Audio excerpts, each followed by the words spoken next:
This show is proudly supported by Habitats at Home, Australia's leading PVC reptile enclosure specialist. Check them out on Instagram and Facebook at Habitats at Home, and be sure to visit habitatsathome.com.au if you're in the market for a new PVC reptile enclosure or other reptile accessories. Massive thanks to Tyson over at Habitats at Home. We'd like to thank our podcast sponsor, Varana Bay, reimagining reptile keeping through innovation. They combine quality, design, and function to create high-end 3D printed reptile products. And if you've got a unique setup or problem, they'll craft a custom solution made just for you. Check them out on Instagram at Varana Bay. This show is proudly supported by Dan from Red Earth Reptiles. If you want to drool over some of the best looking green tree pythons in the country, check out Dan on Instagram at red_earth_reptiles. G'day and welcome back to Chat GTP. Hello Dan, how you going? Joe, how are you? Really well. Recording at a different time today. I thought it's not too early for a beer. It's 2 o'clock in the afternoon. I can have a beer with this. Yeah. Yeah. And how's everything tracking? Happy? Yeah, things are going pretty well. I've sort of got through a little bit of a period of time with a difficult neo, so that's been good, and the thing's feeding well now, so I feel like I can talk about it. Yeah, absolutely. It's always a win getting one of those over that little hump. Yeah, because you're never really sure. You're never sure. Yeah. Yeah, well I've got about 5 or 6 here that are pretty much sight feeding, ambushing every night, which is awesome. And then Yeah. I've got 5 that I'm just assist feeding, and they're not even looking like they're gonna eat by themselves yet. So I'm just gonna continue with the assist feeding, a mouse tail, and I'm Yeah. actually thinking about I'm probably gonna go down the pre/probiotic route that you take. I Yeah. just need to order some. Sure. Um, but yeah, I think that can't hurt. Maybe just bang a bit of that on a mouse tail and That's give it what to I them. do. Yeah, yeah. Yeah, It's sort of it's an appetite stimulant as well, they say. yeah, yeah, So, yeah. I read the bottle. yeah. Yeah, yeah. This little Neo went about 6 mouse tails before it took its Okay, first pinky. yeah, So yeah, it's I kind of was what getting a I bit was worried. I was getting a bit worried. expecting. How frequently were you given the mouse tails? About every 5 days. Yeah, yeah, that's pretty Yeah. much what I've been doing too. There's one that has looked a bit off from the start, and he's a bit thinner than the rest. He, she, it. Mm. So I might look at doing it maybe a little bit more frequently. Yep. But anyway, Yeah. enough yakking. Enough. What do you Yeah. know about our guest today, Chad Cronulla Chondros? Well, I think Chad. Um, I'm a big fan of his band. He's in a band called Green Amphibian. So I've been listening to that a little bit on Spotify. So he plays in a band, so that makes him super cool, obviously. Um, Cooler than us. Yeah, well, much much cooler than us, and he's also got really long history with animals. So I think he's like kept frogs and fish and all sorts of things. So you know, another one of these guys that's got a long history with all sorts of different sorts of species, and like the rest of us, end up with green trees, and that's kind of where we want to stay, I think. Yeah, there's a lot Mm. of people seem to travel a similar pathway, pretty sort of multifaceted with different sorts of animals, and the path sort of leads a lot of people to green pythons. It seems a bit similar. A lot of the people seem to be pretty similar sort of personalities too, I think, that we're coming across. Yeah. Yeah, probably. Anyway, he's got an epic Anyway, Instagram. I've chatted with Chad a few times here and there, so I'm pretty eager to chat with him about his animals. So we'll bring him in. yeah, G'day, Chad. How you going? Good afternoon, fellas. How are we? good, welcome. Great. Good to Yes, be here. welcome indeed. It's great to have you, mate. We're excited to have you on. Do you want to just give us a bit of a rundown on your history with reptiles, if you wouldn't mind? Yeah, so I suppose like a lot of keepers, it started at a young age, maybe 5 or 6 for myself, and catching garden skinks out in the backyard, um, which gradually moved up to you go down the local creek and you find yourself a bunch of tadpoles and you grow those out. So probably I did that. That'd be a non-stop thing till 10, 12. where you... I think I was going to say, Chad, I reckon I spent so much of my youth playing in drains, catching all sorts of stuff and little Definitely. eels, and drove my mum crazy, I think.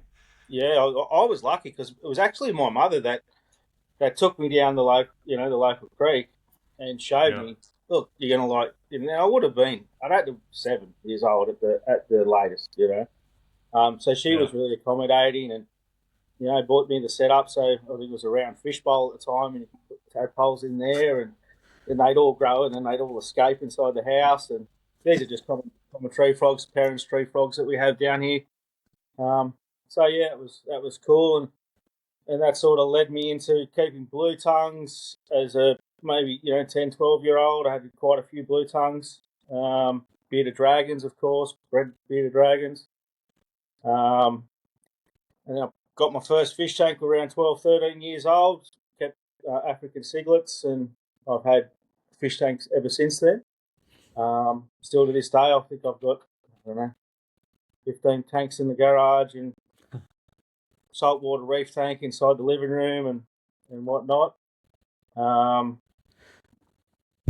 yeah, green tree frogs started. Bought a pair of green tree frogs when I was about 15 or 16. And still keep green tree frogs today. I've actually got some frogs there that I've had since I was 19. So, they're into their 20s now. They're big. Whoa. Just a couple of years then, Chad, because you only Just got a few 22. years. I'm one of those people. If I love it, I just continue with it. I suppose that's what's happened with my guitar playing. Started when I was 12, and can't ever see myself stopping. I can't imagine life without animals. So, I think because we had John from John JL Exotics, Yeah. and he was talking about frogs as well, and something I didn't even think about is them, of course, calling in the night and stuff like that, and It's interesting. I think that could be a beautiful sound for some, and others it would just be drive them crazy. Good way to end a marriage. Well, I've had some comments in the past, that's for sure. The funny thing is, I've had red eyes, and red eyes. I don't know if you ever heard of red eyes call before, but they're quite hilarious. They have their call and they do a little trill after it. So when you're in a 2-bedroom unit and you've got those things on tap in the breeding season, it's the whole building hears them. Magnificent tree frogs too are something that I've kept and bred, and I've still got a good collection of those as well. They're from Kimberley region. They have quite the call as well. It's a real loud, deep, similar to green tree frogs, but I think it's even deeper again. So it gets very interesting when I was living in the 2-bedroom apartment, when I had all those, and they were in the unit. They weren't in the garage. The garage was filled with fish tanks. So. Chad, the magnificence. Do yours have the white like splotches on them, and Yeah, the big bulbous sort of heads? Yeah, exactly that. Yeah. Those things are outrageous. Yeah. I was lucky to get a few animals off a guy. I can't remember his name. He worked at the reptile up at Gosford, one of the reptile place up there, the zoo up there, and I got a few males off him. I had females at the time, which were quite spotted as well, but I got some really nice animals off him, and then the season after that I bred them, and they just produced beautifully spotted mags. Epic. So yeah. Interestingly, we co-house green pythons and white-lipped tree frogs at work. And a few years ago, we don't really have many problems with them. But over the years that we've encountered one, and that was, hey Joe, did you feed that snake yesterday? It was, nope. I did not feed that snake yesterday. So one instance of a green python eating a frog, but for the most part, it's pretty harmonious in there, which is nice. Well, I mean, you hear that they don't take frogs, especially the adults, but I doubt it. But I actually did some work experience at Taronga Zoo circa 2000, and I did a couple of weeks work experience there, and that's what pushed me into the green tree python. I need to get some, they had an enclosure and they had green tree frogs in that enclosure. And those boys knew I loved frogs, and they were just going, go in and feed the frogs. And got a surprise when I turned around and there's a nice big Aussie green tree python in there as well. You know? Yeah, it happens. So that's where the green pythons started, and where did it go from there? That's really where I thought I really want to. That's an animal I have to have. How do I get these? So that's where that tracks. But however, I didn't keep green tree pythons for another 14 years after that. They were just. They got some really nice green tree pythons at Taronga. I remember I went there just a few years back, and I was really blown away with because I wouldn't say they're Australian native green pythons. Maybe not. I think maybe not. Hard to say. But a lot of nice animals there. When I worked there, when I did my work experience there, the Komodo dragon that they had there at the time, I think they swapped it for 20 blue tongues, and they got a Komodo dragon. I think that was how they came across that Komodo, and that was amazing. What an animal, you know. Oh, the next level. Yeah. After seeing a Komodo dragon, the first Komodo dragon I think I saw was at Komodo on the island, and I just thought immediately about that footage of Steve Irwin getting chased up a tree by one, and I thought, absolutely no fucking way. No, thank you. Not interested at all. They're huge. Like the big ones, the big males on the island are massive, scary. But in captivity, they all seem to be at least somewhat used to humans. Obviously, if the right person's been taken care of, and they seem to be pretty subdued and easy to manage. They're amazing. They have a nose on them. So where the reptile part is at the zoo, they have an insect house, which was off the back of it. I think that's where the vet is now. I can't remember, but we go down and we get the rabbits to feed the animal, and as soon as it'd be onto it straight away. It's sort of new, you know. Oh yeah, cluey. Yeah, very cluey. So what's your collection look like nowadays, Chad? So I've got 9 animals at the moment. 7 males, 2 females, all adults. I don't have any neos growing out or any sub-adults or anything like that. All my animals are 7-8 years plus. So that's my collection as it stands at the moment, which hopefully we can get some neos this coming season.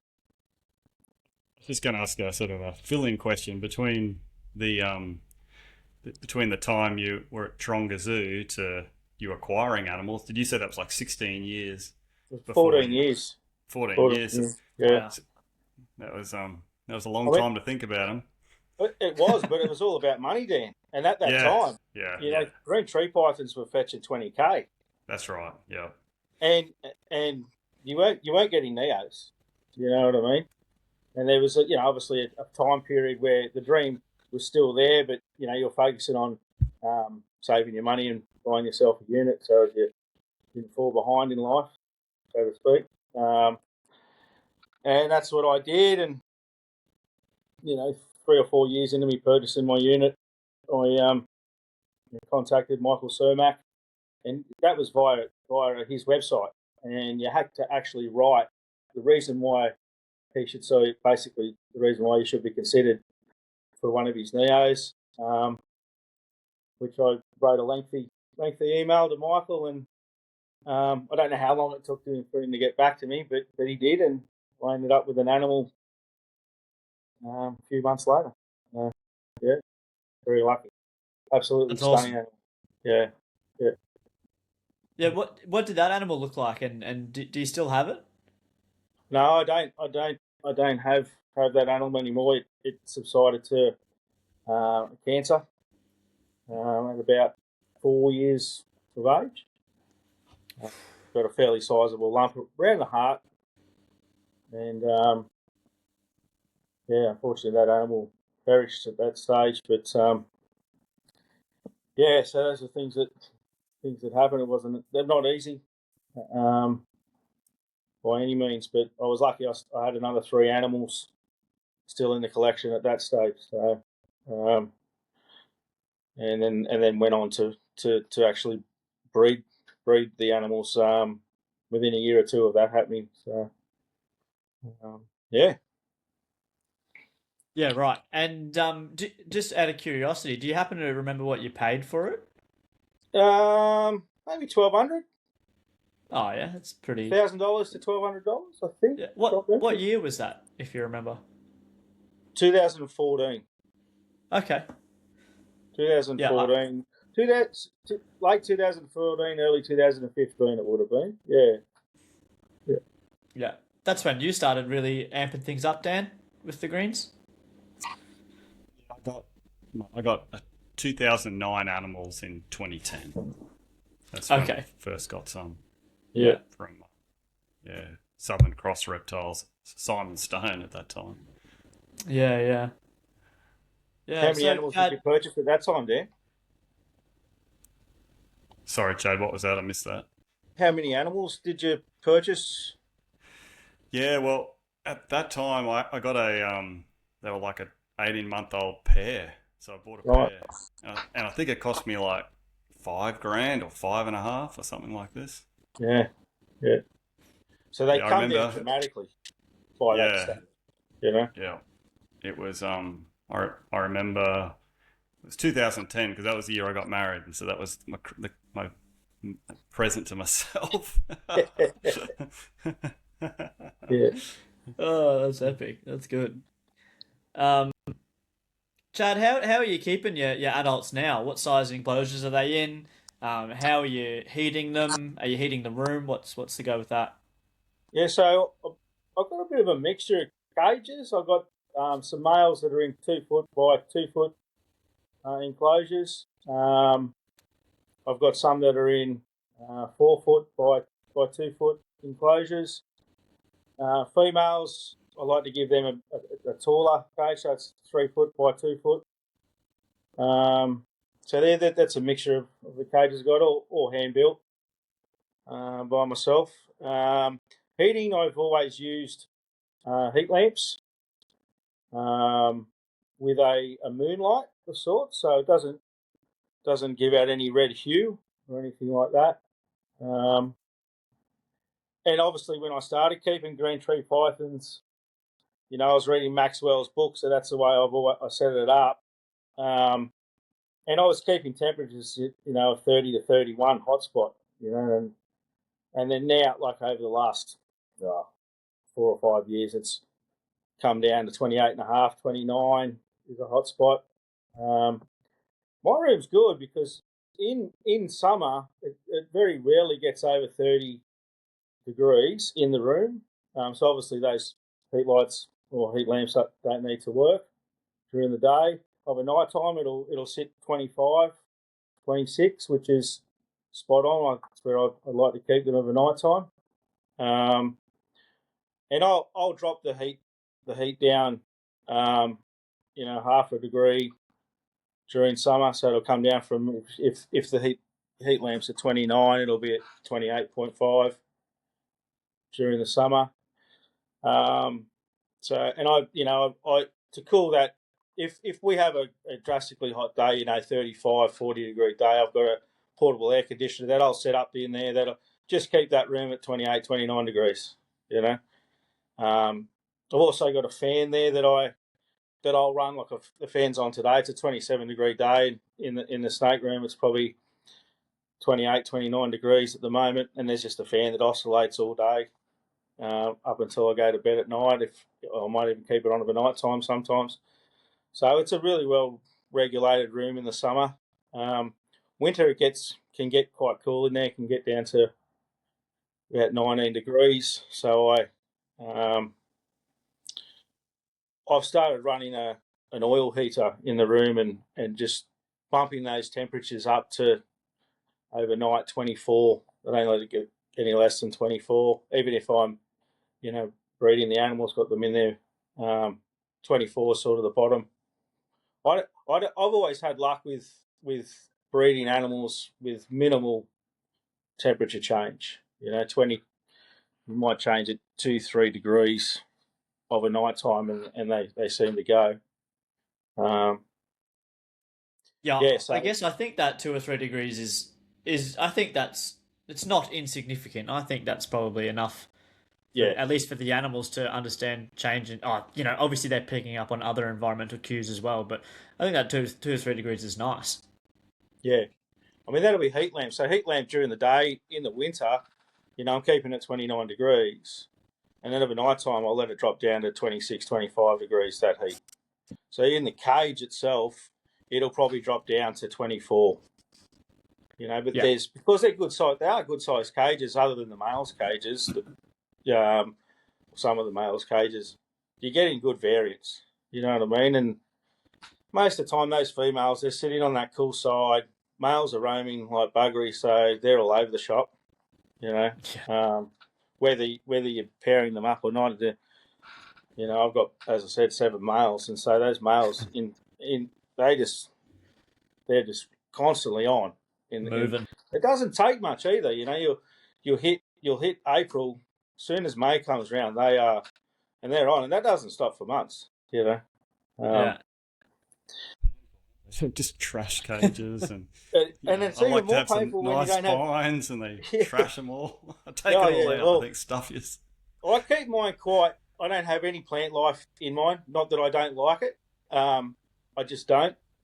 I've got natural, gum tree branches that I drill some eyelets in, and then I just use plastic hooks that they just hook on, and a big bowl of water with butcher's paper at the bottom. So mine are, they don't tend to wreck anything. It's just the fact where, you watch your videos at night time of what's happening with your animals that you've paired up, and you see, your other males going, geez, I wish I had a female to throw him in with, or, that's the killer for me at the moment, So, Not enough females. I was just going to say, I used to use the eyelets as well because that was the Maxwell method. Yeah. Used the eyelets for years and years and years. Yeah. And how come you moved away from that, Dan? Oh, well, the advent of 3D printing, I guess. Well- So, yeah, I don't know. I decided to go PVC perches and 3D printed tees. Yes. Yep. Yep. Just a bit lighter. I've just shout out to Tim Verana Bay, the sponsor of this podcast. I've just installed a little while ago now a bunch of his natural Sorry, Joe. perch holders. That's 2 podcasts in a row, Tim. 2 podcasts in a row. He's got 2. He's a lucky man. I'm a big fan of. Not that I've got a great deal of experience. Oh, did we just lose Chad? Yeah, we lost him. Well, Oh my god. that's okay. We'll just go to an ad break.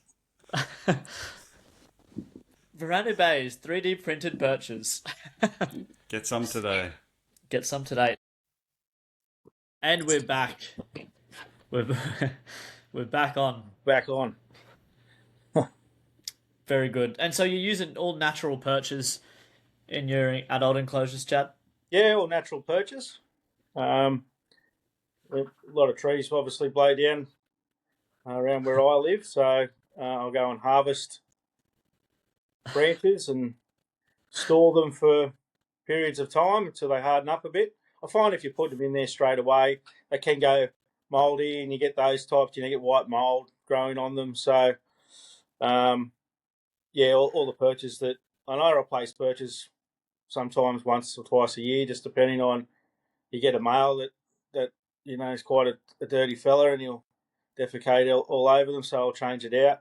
And I'll put a new perch in there. So I've got surplus there that are, all dried up and ready to go. Do you find, with the way that you've got them set up with the hooks and the eyelets, are they knocking them off there at all? Not at all. Not at all. Yeah. What about you, Dan? Do you? Yeah. Oh, they never knocked them off with the hooks and eyelets. I think maybe because of the weight of the branches. I run 3 perches. They'll sometimes knock one off if they're feeding. That's all. Okay. They tend to be pretty good. Nice thing when you're running natural perches with the eyelets are, you can twist them in and you can pull them out, so you can get good tension on them. And if you use the right hooks that have like little lips of their own, or if they're a straight hook, they won't come off at all. They sort of lock in, don't they? So, yeah, they lock in. They're great. Occasionally, I'll break a hook or a plastic hook or something like that, and reel it out and put another one back in. Yeah. And they're all at the enclosures that you built yourself. Are they melamine? Yes. All melamine, glass sliding doors on them. Yeah, they'd hold the temperature and humidity nice and well for you. I guess that's a question with the humidity. What sort of vents are on the enclosures? So I run back vents. Usually 2, or depending on the size of the enclosure, 2 or 3 back vents. Some have got side vents on them. But most of the time I'm not running those. I've got tape over those. I don't have any front vents on any of my enclosures, which I have thought about that I'm going to change up. I might put a couple of... You can go to Bunnings and you can buy these black round vents. So I might put a couple of those in each enclosure. I just... it's just something that I've... you're always tinkering with everything, and... it never stops. So that's just something I've been meaning to do for a little bit, Glass? Sliding doors or a swing door? Glass sliding doors. So they're easy to pop out. So... And my room, I've got a 6-foot native rainbow tank in there, okay? So that keeps the humidity in my room. It very rarely goes under 55-60% humidity at any time of the year, This time of year, that's what you want. It's 75 minimum. It's very tropical in there. Yeah. So feel just like home. Yeah. So it's December now. Are you doing anything to sort of prepare your animals for next season? Are you feeding or fasting or... firstly, I should ask, are you planning to pair anything next season? Yeah. And if so, what's the pair, and are you doing anything with them now? So, I'm going to pair obsidian with allura this year. That's my main goal, is to get some offspring via obsidian, and pairing him with allura is going to be a nice... Hopefully produce some nice looking animals. But what I basically do, I concentrate on, I do food cycling. I also do, obviously, temperature. And then there's the light as well. The light's natural, you know what I mean? There's no supplemental lighting in any of my enclosures. My room has 2 decent sized windows and a sliding door as well. So there's natural light coming in there at all times of the day, and just the way that I don't really have to do anything lighting wise, but I do feel that lighting plays a part in helping you succeed in breeding any animal, to be honest, or a lot of animals. So food cycling, basically I feed them heavy up until January, and then I'll give them a break up until around March, sort of mid-March, and I start feeding them. I'll feed them heavily. When I say heavily, males will only ever get 1 a week. Females will get 2 large mice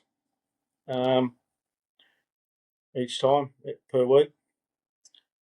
Small rats too. If I feel the need to introduce a small rat into that feeding regimen, I'll do that as well. Only for the female though.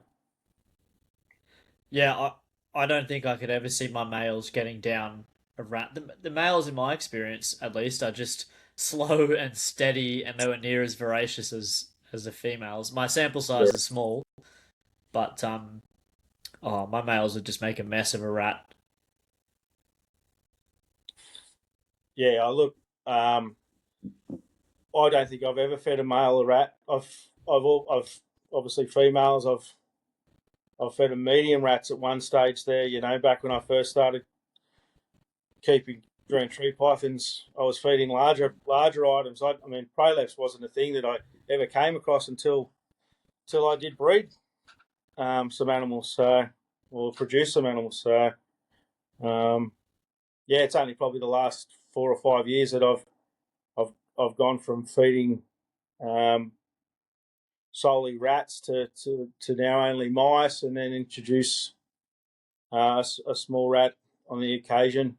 Prior to breeding, and even after they've laid eggs, I might give them a small rat just to get them back into shape.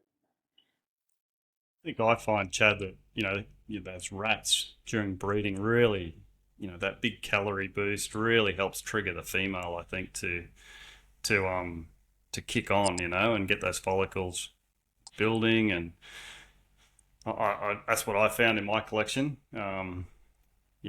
Sort of hitting them with those smaller meals and then bang, a couple of rats, and it just really helps them sort of put on that size. Yeah, exactly. I've found the same. Dan, what's your feeding regime around that time after you've fasted them? How heavily are you feeding? Yeah, I'm going small meals again, so I'll either hold back some, because I'm breeding my own rodents, so I might do like 60-gram rats, or mice. But then when I talk about a bigger meal, I'll be sort of a 90-gram, 100-gram rat. Yeah. But depending on the female, like I've got smaller females that I wouldn't do that with. Yeah. Yeah, And I mean, you got a weekly? 650, 700-gram female, you're not going to do that, right? No, exactly. 900, Wouldn't be able to 1,000 punch. grams, Yeah. Yeah, And, so it just and- depends. But for me, it's Yeah. more about that consistent meals. And then when I'm pairing, I'm separating and then feeding in the Yeah. break. For sure. Yeah. Yeah, and Chad, you have had some some breeding success in the past. Yeah. Do you want to tell us about how that went down? Yeah, so 2018 was, Clutches. what was that, sorry? Oh, sorry, clutches. Clutches. I know Clutches, yeah. you've bred them quite a few times. Yeah, I have. Well, I've had 4 or 5 clutches in over the last, 7 years. So the first one was 2018. That was Krypton, which is a Brian Champion bred animal, over Miss Genetics, which I'm not too sure of her exact background, but I definitely a nice looking animal, and certainly had the traits of what I was wanting to work towards. So yeah, basically, that was 2018. I think she went on to lay 19 perfect eggs, not one slug. Nice. Wow, that was great. That's the beginner's dream, right? It's couldn't. Yeah. How good's Kinda. life? Wow, this is easy. Yeah. I know my wife at the time was like, "Babe, this is so good." It's and she was loving it, and because we were all, I was, you read all the stuff and you talk to different people, and I certainly wasn't expecting that outcome, but it couldn't have gone any better. I ended up incubating those eggs at 31 degrees straight bake. Yeah. And day 54, the first one to pip. And then I went on that day to cut the rest of them, which was met with a little bit of, maybe you've done it too early. And so you're thinking, oh shit, have I cut them all too early? You get stressed out because you hear about all the stories of them dying in the egg full term. And those eggs just look so good. I was like, look, I'm just going to go for it. So I pipped the rest of those animals that day, and I think 16 from memory ended up living from Wow. the 19. Yeah, so I ended up with 16 animals. I think I remember one when I pipped one. It come shooting out of the egg, and within a minute it was dead. You know, and then I think I had one with maybe spinal kinks or something along those lines, and one that never absorbed its oak. So yeah, it was a great way to start. That's for sure. Yeah, and how did they go on to establish? Really, pretty well. I mean, there was quite a few runners. So let's say there was 5, 6 runners that just continuously, maybe a couple more that just continually run. But they all went on that. Not one of them, all of them went on to have their first shed. So it was all sort of like clockwork, so to speak. And then I went on the feeding trials. Started feeding without using chick down just to see what would happen, and I didn't have any success there.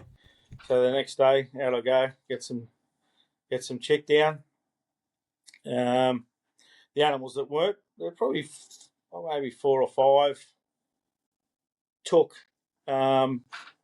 chick down pinks straight off the bat, which was great, and they had a really good feeding response. Those animals that did, and they just went on to become nice animals, and I still have a few of those. And then you have the runners. So I had quite a few runners. So yeah, basically went on to. At the time, Cermak had done an assist feeding video, which was on YouTube. So that's how I learned. I actually didn't have a mentor as such. I sort of just, you read Maxwell's book, but I seen the video of how to assist feed Neos, courtesy of Cermak, and that's what I went and did. So, and most of those probably switched on after 5, 6 assist feeds. So yeah, yeah, Geez, that's pretty good, mate. That's a pretty unreal first clutch story. yeah. It was pretty. I mean, it was at times you get stressed out, and are these things going to eat, or these runners? When am I going to damage the animal by holding it and doing what you're doing? I mean, assist feeding pinks, as we know, is a complete pain in the ass, and something that I haven't done since then.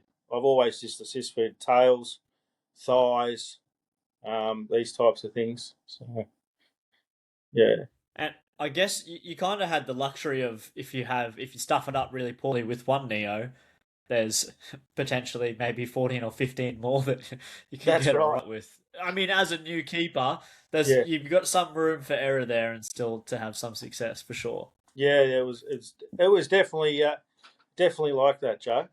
Um, Yeah, so yeah. and then It's crazy how much the chicken feathers. Sorry, Chad. no, the check down it's huge. That's definitely It's it's ridiculous. amazing. It is how it works is it's fantastic. What we do without chick down, I was we'd be actually assist feeding a lot more animals, I think. right. I I had a bit of a hypothetical actually today. I went for a bit of a drive because Bunnings in Cairns didn't have the parts that I needed, so I did a 3 hour round trip. All in the name of green pythons, obviously. And I was hypothesizing how I don't know, just maybe how the gut makeup of green pythons might change over time, considering that they're eating skinks as babies, and then they move on to eating mammals. I don't know. I was just trying to think about how we could, if there was a way to apply that or a need to apply that train of thought to our practical keeping, obviously because we're feeding them, little tiny gummy rodents half the time, which obviously isn't exactly the most natural thing. So I was just trying to rack my brain and figure out if there was something that we could align there to try to make things better for the animals. I don't know. It's interesting, isn't it? You kind of think that we'd be keeping gecko colonies or something, up If until. you had any I've thought brains. about it. I've definitely thought What's about that? it. I said I've thought about it. I mean, you see MJ in the States. I mean, what was happening then? I'm like, oh, I'm going out the back. I'm catching garden skinks, and I'm going to do it. And I just haven't done it. But I have got a story about feeding the garden skink to a neo, though, Dan. So Yeah, I've thought about having a sort of a Asian house gecko colony, yeah, but well, that's right. That's the nah. thing to feed them. Yeah, Well, you know what? I have. I was looking after a mate of mine's sand swimmers for quite a while, which are awesome little skinks, and they're communal, and they just pump out those perfectly sized little green python, prey Interesting. item sand mm. swimmer skinks. Obviously illegal, and you couldn't do that, but it was fascinating to me indeed. Well, Yeah, it'd be really interesting if there was like a biological mechanism because they worry, you kind of worry about trying to transfer them from geckos or lizards to rodents at some point in time. I wonder if there's a switch, at OCC or something that they'll just naturally prefer Mm. a mammal. Yes, but I guess one switch that they do already is when you jam 5 or 6 mouse tails down their throats, they switch to actually wanting to eat and live. So yeah. I wonder if just 5 or 6 live lizards would And Yeah, and, do and the same trick. does that trigger just come along with those animals getting some strength? A little bit more age about them. I know it's not a huge difference, but it could just be that those animals, just with those simple assist feeds, they're just getting along a little bit more. Um, who knows what they do in the wild? yeah, How often they even yeah, eat? No one knows. Does anyone actually know? yeah. So where they're going, we've got to But feed these things I, every week. Do you? I was going to say, sorry, Chad. I was going to say, I definitely agree with you that you get a few mouse tails or drumsticks into them, you're just getting that extra bit of size, and maybe the pinky all of a sudden doesn't feel as heavy or something like that, and but because I have got one here, when it started, it just didn't want to eat. Like even with the mouse tail in it, you could just tell that it hated it. It just didn't want it at all, and it Yeah. just had to have it because there was no other way, you know. But then once it got a certain bit of size on it, all of a sudden I think the pinky Oh, was not so heavy. Chad, we lost him again. So We're back. back on I'm happy to hear stories. back on the topic of feeding geckos or young skinks. I had I think it was my 2021 clutch. I had a particular animal that just would not take anything. So I'd actually walked outside the stake room and I'd seen this little skink there, and bang, got it. And I just thought, I'm just going to try this, and see what happens. Well, I walked in there, took the lid off, and sure as shit, this thing just went bang and absolutely nailed it. Never had that response from that animal with anything. The only problem was that particular animal at that time hit that thing so hard, it's cigar backed. So it actually got that cigar back that we've heard everyone talk about, and most probably you guys have spoken about it on the program as well. So that animal actually is still alive today, funnily enough, and it went on to take pinks pretty much straight after that feed, if I can remember correctly. So that's but just for it to take, you got me there, mate. Yeah, I muted myself.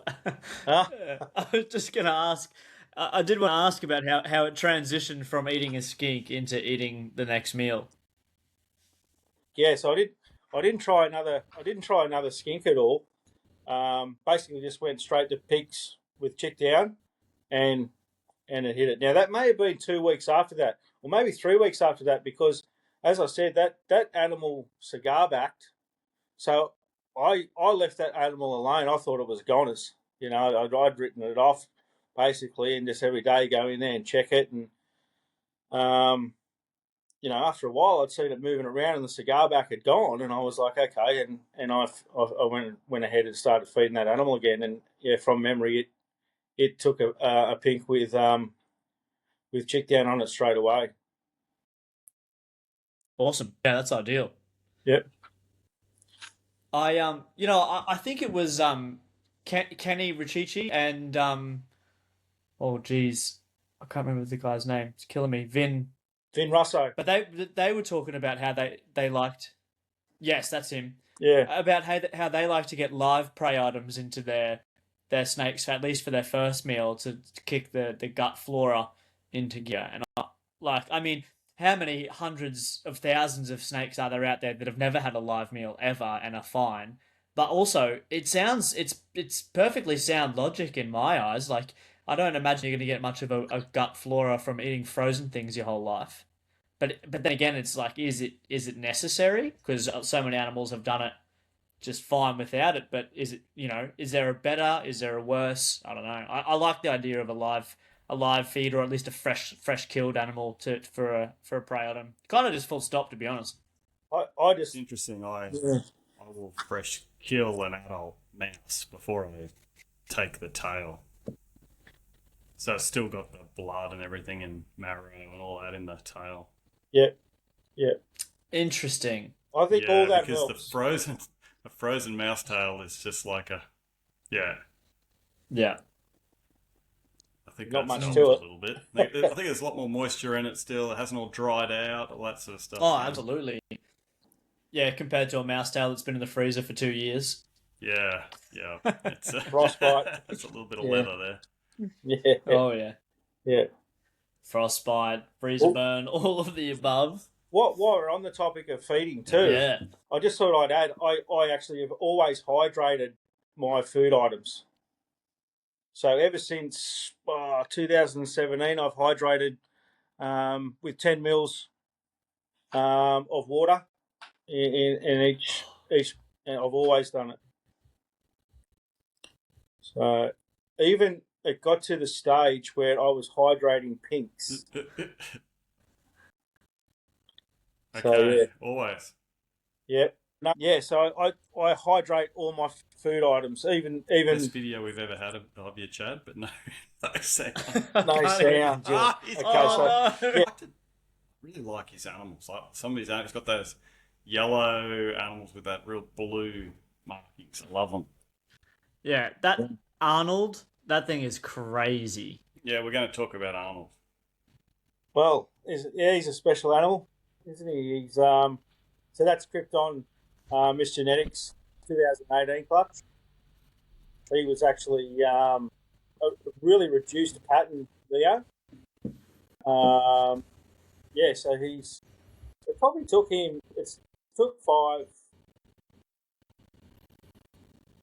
6 years for really that blue to start showing up. It took a long time. I actually thought he was going to be high yellow animal. That was the whole way through, because he took forever to change.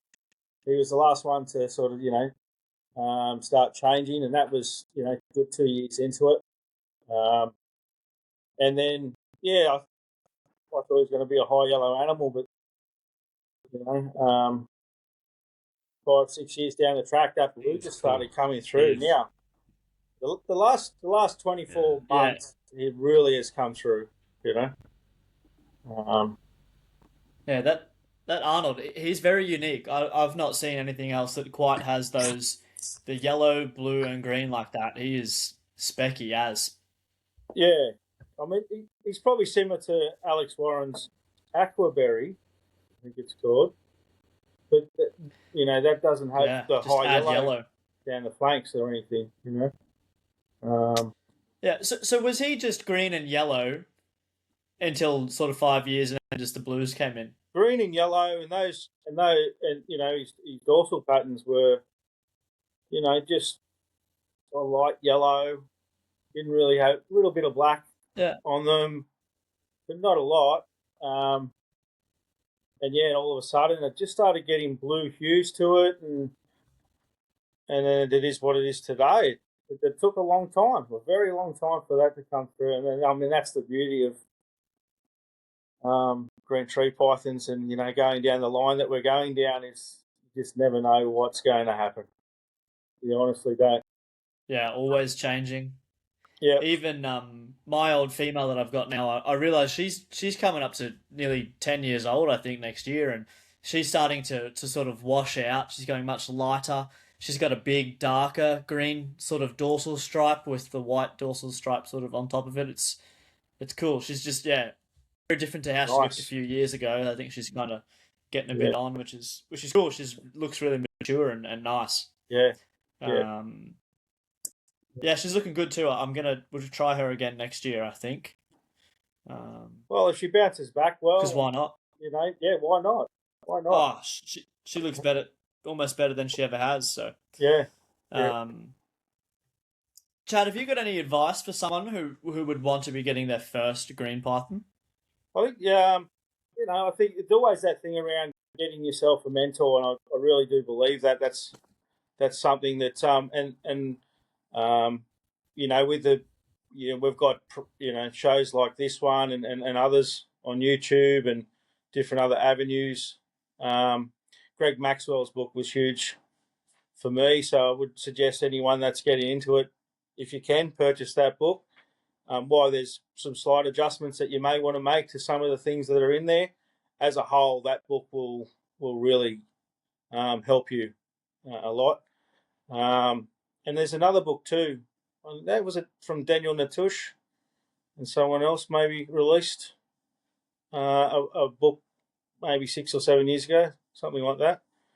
I can't remember who else it was with, but there's another book out on the market as well. But yeah, get yourself a mentor and go with it from there. I had myself muted again, but I think that book is the Justin Julander, Terry Phillip, Complete Green Python. Yeah, that's the one. Book, I think. Yeah.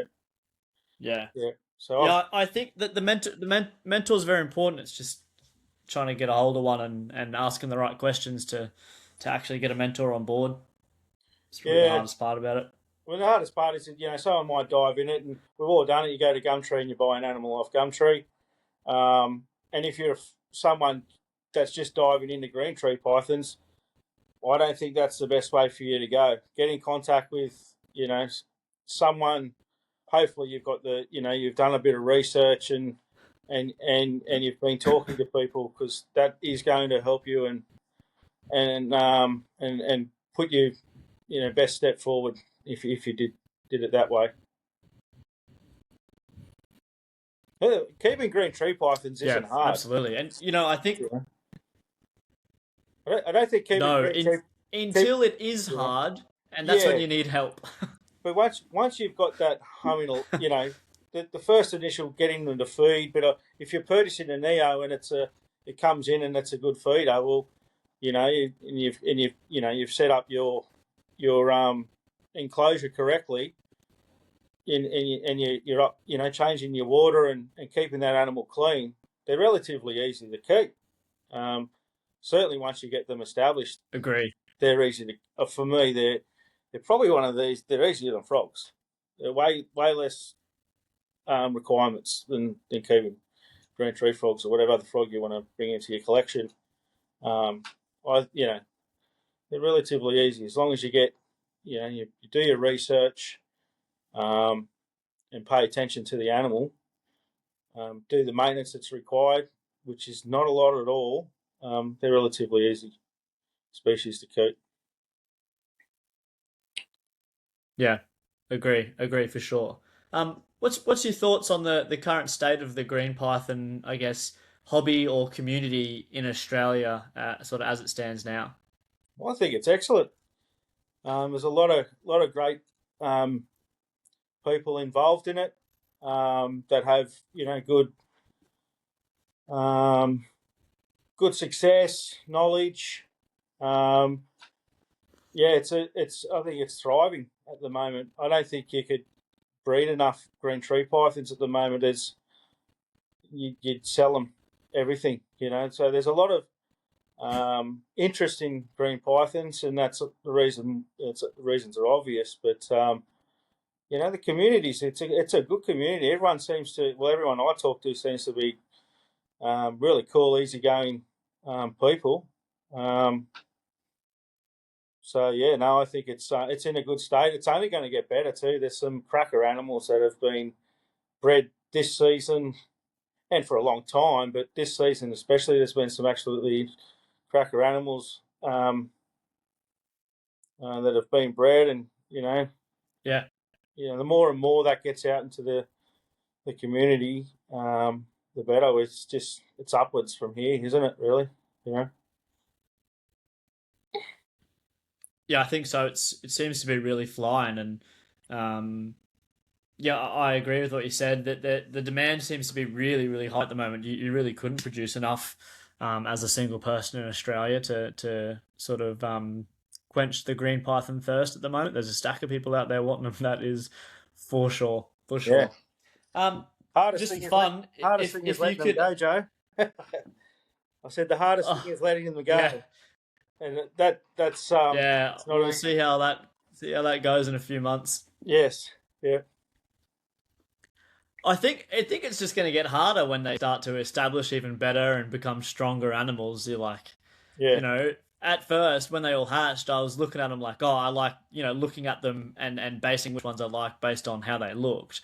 Yeah. But the further I go along, it's going to start to change because I've already got a bunch of really good feeders. And I'm like, well, that changes how I look at the good feeders and the bad feeders. I'm like, it's going to get tricky figuring out which ones I want to keep. That's for sure. Definitely. Yeah. That's for sure. And I just we just had some success. I did a bit of a joint pairing with Elliot Budd in Townsville, so there's a few more to add to that Neo rack in the coming weeks as well. So I don't think that's going to make it any easier at all. Yeah, thank you. I think we've got to say a big thanks to Ford for incubating those eggs for us, the master of green python egg incubation. Yes. Yeah. Was that nine eggs? Yeah. It was 7. Oh.